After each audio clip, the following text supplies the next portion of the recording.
ജെറമിയ 38 അധ്യായം. ജെറമിയ കിണറ്റിൽ.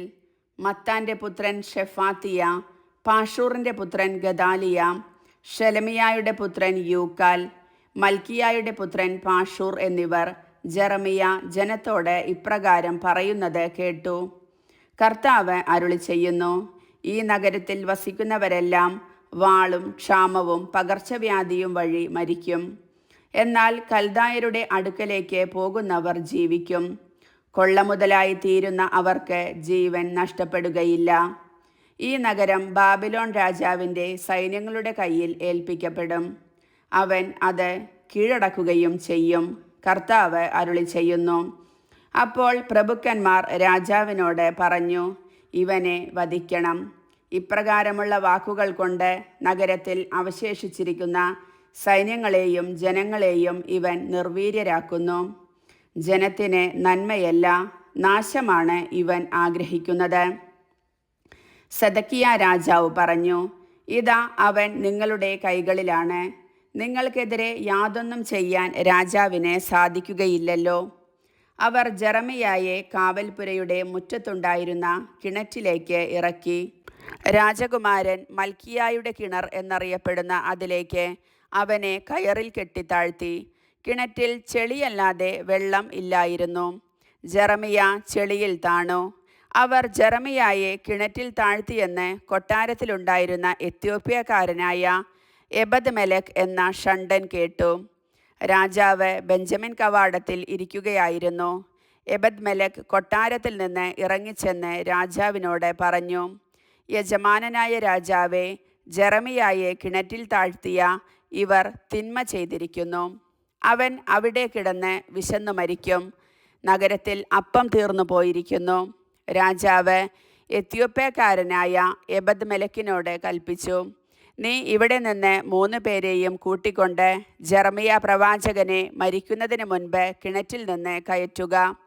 അതനുസരിച്ച് എബദ്മെലെക്ക് ആളുകളെയും കൂട്ടിക്കൊണ്ട് കൊട്ടാരത്തിൽ വസ്ത്രം സൂക്ഷിക്കുന്ന മുറിയിൽ നിന്ന് കീറിയ പഴന്തുണികളെടുത്ത് ജെറമിയായ്ക്ക് കിണറ്റിലേക്ക് കയറുവഴി ഇറക്കിക്കൊടുത്തു.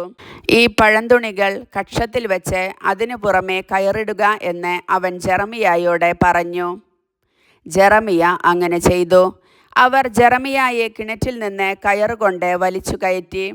ജെറമിയ കാവൽപുരത്തളത്തിൽ വാസം തുടർന്നു. സെദക്കിയ ഉപദേശം തേടുന്നു. സെദക്കിയ രാജാവ് കർത്താവിൻ്റെ ആലയത്തിൻ്റെ 3-ാം കവാടത്തിലേക്ക് ജെറമിയ പ്രവാചകനെ ആളയച്ചു വരുത്തി. ഞാൻ നിന്നോട് ഒന്ന് ചോദിക്കാം, ഒന്നും മറച്ചു വയ്ക്കരുത് എന്ന് പറഞ്ഞു. ജെറമിയ സെദക്കിയായോട് പറഞ്ഞു, ഞാൻ പറഞ്ഞാൽ നീ എന്നെ കൊല്ലുകയില്ലേ? എൻ്റെ ഉപദേശം നീ സ്വീകരിക്കുകയില്ല. അപ്പോൾ സെദക്കിയ രാജാവ് ജെറമിയായോട് രഹസ്യമായി ശപഥം ചെയ്തു പറഞ്ഞു, നമുക്ക് ജീവൻ നൽകിയ കർത്താവാണേ, ഞാൻ നിന്നെ വധിക്കുകയോ വധിക്കാൻ ശ്രമിക്കുന്നവരുടെ കൈകളിൽ ഏൽപ്പിച്ചു കൊടുക്കുകയോ ഇല്ല. അപ്പോൾ ജെറമിയ സെദക്കിയായോട് പറഞ്ഞു, ഇസ്രായേലിൻ്റെ ദൈവമായ സൈന്യങ്ങളുടെ കർത്താവ് അരുളി ചെയ്യുന്നു, ബാബിലോൺ രാജാവിൻ്റെ പ്രഭുക്കന്മാർക്ക് നീ കീഴ്പ്പെടുകയാണെങ്കിൽ നിന്റെ ജീവൻ രക്ഷപ്പെടും. നഗരം അഗ്നിക്കിരയാവുകയില്ല. നീയും നിന്റെ കുടുംബവും ജീവിക്കും. എന്നാൽ നീ ബാബിലോൺ രാജാവിൻ്റെ പ്രഭുക്കന്മാർക്ക് കീഴ്പ്പെടുന്നില്ലെങ്കിൽ ഈ നഗരം കൽദായരുടെ കൈകളിൽ ഏൽപ്പിക്കപ്പെടും. അവർ അത് ചുട്ട് ചാമ്പലാക്കും. അവരുടെ കൈകളിൽ നിന്ന് നീ രക്ഷപ്പെടുകയില്ല. സെദക്കിയ രാജാവ് ജെറമിയായോട് പറഞ്ഞു, കൽദായർ തങ്ങളുടെ പക്ഷത്ത് ചേർന്നിരിക്കുന്ന യഹൂദരുടെ കൈകളിൽ എന്നെ ഏൽപ്പിച്ചു കൊടുക്കുകയും അവർ എന്നെ ഉപദ്രവിക്കുകയും ചെയ്തേക്കുമെന്ന് ഞാൻ ഭയപ്പെടുന്നു. ജെറമിയ പറഞ്ഞു, നിന്നെ അവർക്ക് ഏൽപ്പിച്ചു കൊടുക്കുകയില്ല. ഞാൻ നിന്നോട് പറയുന്ന കർത്താവിൻ്റെ വാക്ക് കേൾക്കുക. നിനക്ക് ശുഭം ഭവിക്കും. നിന്റെ ജീവൻ സുരക്ഷിതമായിരിക്കും. എന്നാൽ നീ കീഴടങ്ങാൻ വിസമ്മതിച്ചാൽ ഇതാണ് കർത്താവ് എനിക്ക് വെളിപ്പെടുത്തിയിരിക്കുന്നത്. യൂദാ രാജാവിൻ്റെ കൊട്ടാരത്തിൽ അവശേഷിച്ചിരിക്കുന്ന സ്ത്രീകളെ ബാബിലോൺ രാജാവിൻ്റെ പ്രഭുക്കന്മാരുടെ അടുക്കലേക്ക് കൊണ്ടുപോകും. നിന്റെ വിശ്വസ്തമിത്രങ്ങൾ നിന്നെ വഞ്ചിച്ചു. അവർ നിന്നെ തോൽപ്പിച്ചു. നിന്റെ കാൽ ചെളിയിൽ താണപ്പോൾ അവർ അകന്നുപോയി എന്ന് അവർ പറയും. നിന്റെ ഭാര്യമാരും മക്കളുമെല്ലാം കൽദായരുടെ അടുക്കലേക്ക് ആനയിക്കപ്പെടും. നീയും അവരുടെ കൈകളിൽ നിന്ന് രക്ഷപ്പെടുകയില്ല. ബാബിലോൺ രാജാവിൻ്റെ കൈകളിൽ നീ ഏൽപ്പിക്കപ്പെടും. ഈ നഗരം അഗ്നിക്കിരയാവുകയും ചെയ്യും. സെദക്കിയ ജെറമിയായോട് പറഞ്ഞു, ഇക്കാര്യം ആരും അറിയരുത്, എന്നാൽ നീ മരിക്കുകയില്ല. ഞാൻ നിന്നോട് സംസാരിച്ചുവെന്നറിഞ്ഞ് പ്രഭുക്കന്മാർ നിന്റെ അടുക്കൽ വന്ന്, നീ രാജാവിനോട് എന്തു പറഞ്ഞു?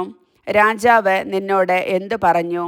ഒന്നും മറച്ചു വയ്ക്കരുത്, എന്നാൽ ഞങ്ങൾ നിന്നെ വധിക്കുകയില്ല എന്ന് പറയുകയാണെങ്കിൽ ഞാൻ മരിച്ചു പോകാതിരിക്കാൻ എന്നെ ജോനാഥാൻ്റെ ഭവനത്തിലേക്ക് തിരിച്ചയക്കരുത് എന്ന് രാജസന്നിധിയിൽ അപേക്ഷിക്കുകയായിരുന്നു എന്ന് അവരോട് പറയണം.